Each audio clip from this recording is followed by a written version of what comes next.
Har Har Mahadev. Hello friends, আজকে আমি তোমাদেরকে বলবো মকর রাশি 2026 তোমাদের কেমন যাবে। বন্ধুরা, মকর রাশি জাতক জাতিকা, তোমাদের ওপর শনির কিন্তু বিশেষ প্রভাব রয়েছে। এই রাশির অধিপতি হচ্ছে শনি। সুতরাং এই রাশির ব্যক্তিরা সাধারণত একটু শান্ত হয়, ব্যবহারিক হয়, পরিশ্রমী হয়, উচ্চাকাঙ্ক্ষী হয়। তোমাদের দীর্ঘমেয়াদী লক্ষ্যের উপর মনোনিবেশ তোমরা করো এবং একটা নিরাপদ ভবিষ্যৎ গড়ে তোলার জন্য অক্লান্ত পরিশ্রম তোমরা কিন্তু করেই যাও। তোমাদের সরল স্বভাব এবং দায়িত্ববোধ তোমাদের একজন চমৎকার নেতা এবং একজন বিশ্বস্ত বন্ধুও কিন্তু করে তোলে। মকর রাশি জাতক জাতিকারা প্রচণ্ড দৃঢ় প্রতিজ্ঞ হয়। সাফল্যের জন্য কিন্তু এরা নিরলসভাবে চেষ্টা করে যায় এবং প্রত্যেকটা পরিস্থিতিতে মকর রাশি জাতক জাতিকা যুক্তিসঙ্গতভাবে বিশ্লেষণ করে। তোমাদের ব্যক্তিগত এবং পেশাগত জীবন বাস্তবিকভাবে সমস্যার সমাধানে তোমাদের অসাধারণ ক্ষমতা কিন্তু রয়েছে।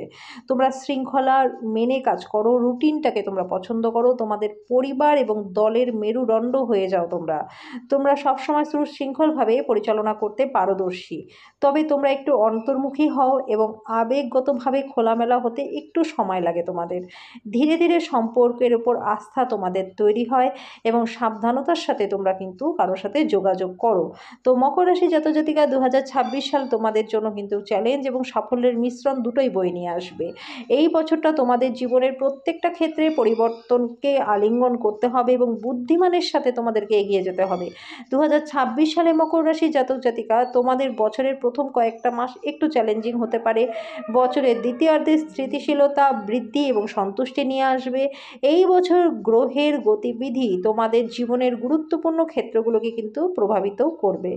সম্পর্ক গভীরতর হোক, কর্মজীবনের স্থিতিশীল অগ্রগতি হোক, তোমাদের আর্থিক অবস্থার উন্নতি হোক বা স্বাস্থ্যই হোক, পারিবারিক সুখ হোক, সমস্ত দিকটাকেই তোমাদের কিন্তু অগ্রাধিকার দেওয়া উচিত।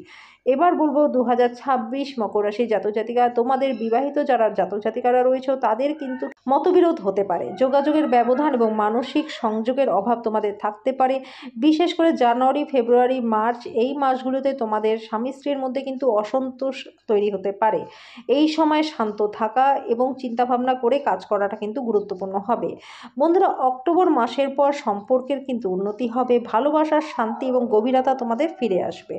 যারা অবিবাহিত রয়েছে তাদের বছরের প্রথমার্ধে বিশেষ কারোর সাথে কিন্তু সংযোগ স্থাপন করা বা দৃঢ় সম্পর্ক গড়ে তোলা কঠিন হতে পারে। তবে বছরের মাঝামাঝি সময় তোমাদের কিছু অসাধারণ মানুষের সাথে কিন্তু দেখা হতে পারে। তোমাদের প্রেম তোমরা খুঁজে পেতে পারো, অথবা এই সময় বিবাহের কথাও কিন্তু তোমরা চিন্তা ভাবনা করতে পারো। মকর রাশি 2026 সালে জাতক জাতিকাদের সম্পর্কের মধ্যে যারা যুক্ত রয়েছে তাদের কিন্তু উত্তেজনা এবং মানসিক ঘনিষ্ঠতা ফিরিয়ে আনার দিকে বিশেষভাবে মনোনিবেশ করা উচিত। সম্পর্ককে শক্তিশালী রাখার জন্য অতীতের সমস্যাগুলির সমাধান করতেও তোমাদের হবে। সারা বছর ধরে ধৈর্য এবং খোলাফেলা যোগাযোগ এবং একটা শক্তিশালী ও স্থায়ী সম্পর্কের মূল চাবিকাঠি হবে। বন্ধুরা, 2026 সালে কেরিয়ার এবং পেশাগত জীবনের কথা বলতে গেলে মকর রাশি জাতক জাতিকাদের বছরের শুরুতেই কিন্তু কিছু চ্যালেঞ্জ আসতে পারে। এর মধ্যে থাকতে পারে ভারী কাজের চাপ, অফিস রাজনীতির মতো বিষয়গুলিও কিন্তু সব কিছুই একটা ভারী তোমাদের জন্য মনে হতে পারে। মাথাটা ঠান্ডা রাখতে হবে, কাজে মন দিতে হবে, চ্যালেঞ্জগুলোকে অতিক্রম করা না হলে কিন্তু কঠিন হয়ে দাঁড়াবে। বছরের দ্বিতীয় ভাগে তোমাদের আরও স্থিতিশীলতা এবং নতুন সুযোগ আসবে। সৃজনশীল চিন্তাভাবনা এবং নেটওয়ার্কিংয়ের মাধ্যমে সমস্যাগুলো আরও ভালোভাবে সমাধান করতে তোমরা সক্ষমও হয়ে যাবে। যারা ব্যবসা করো তাদের জন্য মে মাসের পরে সময়টা কিন্তু ভালো। ক্লায়েন্ট বৃদ্ধি হবে, এই সময় লাভ ধীরে ধীরে তোমাদের বাড়বে। মকর রাশির জাতক জাতিকাদের প্রতি যারা শিক্ষার্থী রয়েছে তাদের কিন্তু বছরের পরীক্ষার জন্য প্রস্তুতি নেওয়া শিক্ষার্থীরা কঠোর পরিশ্রম এবং নিষ্ঠার সাথে ভালো ফল তোমরা পাবে। আর্থিকভাবে বছরটা অবাঞ্ছিত খরচ দিয়ে শুরু হতে পারে, যেটা তোমাদের সঞ্চয়কে প্রভাবিত করতে পারে। আর্থিক অবস্থার জন্য একটা সঠিক বাজেট এবং পরিকল্পনা থাকা খুবই দরকার, তবে তোমাদের পরিস্থিতি সহজেই তোমরা মোকাবিলা করতে সক্ষমও হবে। চাকরিজীবীদের বোনাস বা ইনক্রিমেন্ট পেতে কিছুটা বিলম্ব হতে পারে। অন্যদিকে ব্যবসায়ী শ্রেণীকে নগদ প্রবাহ সম্পর্কিত সমস্যার সম্মুখীন তোমরা হতে পারো। এপ্রিল, মে, জুন মাসে তোমাদের কিন্তু একটু স্বস্তি আসবে। এই সময় আর্থিক বৃদ্ধি এবং স্থিতিশীলতার জন্য ভালো সুযোগও আসবে। রিয়েল এস্টেট, শেয়ার বাজারের সাথে যারা যুক্ত রয়েছে তারা প্রচণ্ড ভালো ফল পাবে এবং এই বছর তোমাদের পারিবারিক জীবন ভারসাম্যপূর্ণ শান্তিপূর্ণ থাকবে। বছরের শুরুতে পুরনো মতবিরোধ যদি থাকে, ভুল বোঝাবুঝি থাকে, সেগুলো সমাধান হয়ে যাবে, বাড়ির পরিবেশ সুখময় হয়ে উঠবে। মকর রাশি জাতক জাতিকাদের বাবা মায়ের পরিবারের কোনো মহিলা সদস্যের সাথে সম্পর্ক কিন্তু ভালো থাকবে এবং একে অপরের জন্য তোমরা ভালো সমর্থনও করবে। তবে তোমাদের বাবা বা ভাই বোনদের সাথে সম্পর্কে কিছুটা আনুষ্ঠানিক এবং কখনো কখনো টানাপোড়েনও হতে পারে। স্বাস্থ্যের দিক থেকে তোমাদের জন্য বছরটা বেশ ভালো থাকবে। মাঝে মাঝে আবহাওয়াজনিত ছোটোখাটো সমস্যা বা হঠাৎ স্বাস্থ্যের পরিবর্তন হতে পারে, তবে তোমাদের রোগ প্রতিরোধ ক্ষমতা শক্তিশালী থাকবে। মানসিকভাবেও তোমরা কম উদ্বেগ এবং মানসিক ভারসাম্য সহ ভালো বোধ তোমরা করবে। 2026 সালে মকর রাশির জাতক জাতিকা জুন মাসে দেবগুরু বৃহস্পতি তোমাদের ষষ্ঠ ঘর থেকে সপ্তম ঘরে স্থানান্তরিত করবে। এই গোচর তোমাদের ব্যক্তিগত জীবন, ব্যবসা এবং স্বাস্থ্যের জন্য খুবই ভালো হবে। এই সময় আর্থিক লাভ তোমাদের হবে, আর্থিক দিকের বিভিন্ন দিক থেকে আয়ের পথ তোমাদের খুলে যাবে। ব্যবসায় অসাধারণ অগ্রগতি তোমরা দেখতে পারবে।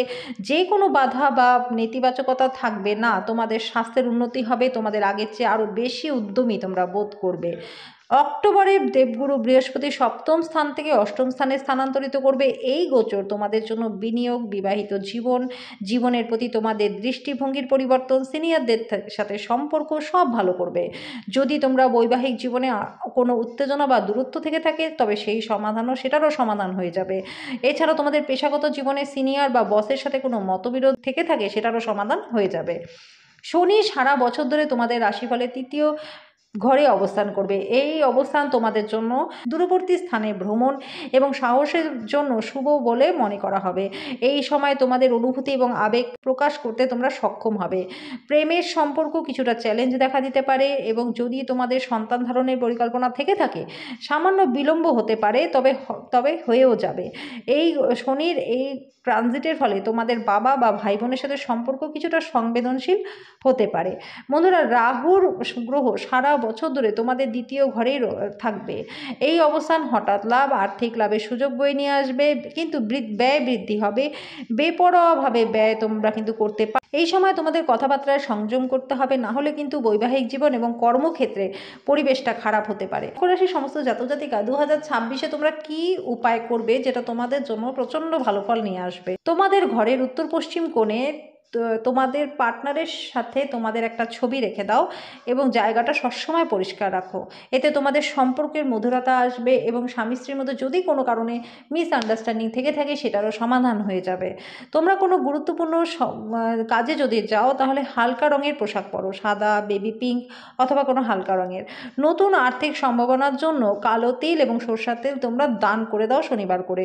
তোমাদের বসার ঘরের পূর্ব দিকের দেয়ালে ভগবান সূর্যের মূর্তি রাখো এবং এতে পরিবারের সুখ, শান্তি, সম্প্রীতি কিন্তু বজায় থাকবে। তো সমস্ত মকর রাশি জাতক জাতিকা, আশা করি তোমাদের এই ভিডিওটা ভালো লেগেছে।